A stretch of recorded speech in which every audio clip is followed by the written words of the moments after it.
প্রায় ৫,০০০ কোটি টাকা ব্যয়ে গ্রাম সড়ক পুনর্বাসন ও শক্তিশালীকরণ প্রকল্প সহ মোট ৯,৩৩৩ কোটি টাকা ব্যয়ে ১০টি প্রকল্পের অনুমোদন দিয়েছে একনেক। তবে সভায় উত্থাপিত হলেও অনুমোদন পায়নি অয়েল ট্যাংকার জাহাজ কেনা এবং তুরাগ নদী সুরক্ষা ও সংরক্ষণ প্রকল্প। নগদ নিয়ে এলো হার না মানা হার অফার। সর্বনিম্ন ১০,০০০ টাকা রেমিটেন্স নগদে পাঠালে থাকছে স্বর্ণের হার জেতার সুযোগ।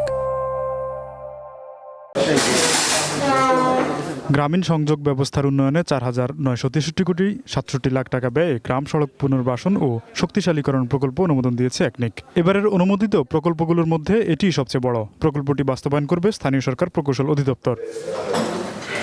বুধবার জাতীয় অর্থনৈতিক পরিষদের নির্বাহী কমিটি একনেকের বৈঠকে অনুমোদন দেওয়া হয়েছে মোট 10টি প্রকল্প। এসব প্রকল্পে মোট ব্যয় ধরা হয়েছে ৯,৩৩৩ কোটি ৫৮ লাখ টাকা। এর মধ্যে সরকারি অর্থায়ন ৮,৮৮৮ কোটি ৭১ লাখ এবং প্রকল্প ঋণ ৯০৬ কোটি ৩৮ লাখ টাকা। সবাই উত্থাপিত হলেও নৌ পরিবহন মন্ত্রণালয়ের 2টি প্রোডাক্ট অয়েল ট্যাংকার জাহাজ কেনার প্রকল্প অনুমোদন দেওয়া হয়নি। একইভাবে পানি সম্পদ মন্ত্রণালয়ের তুরাগ নদী সুরক্ষা ও সংরক্ষণ প্রকল্পটিও অনুমোদন পায়নি। এদিকে ৫০ কোটি টাকার কম ব্যয়ে আরও 9টি প্রকল্প পরিকল্পনা মন্ত্রী ইতিমধ্যে অনুমোদন করেছেন বলে একনেক সভায় জানানো হয়। Tofazzal Hossain, one business, Dhaka.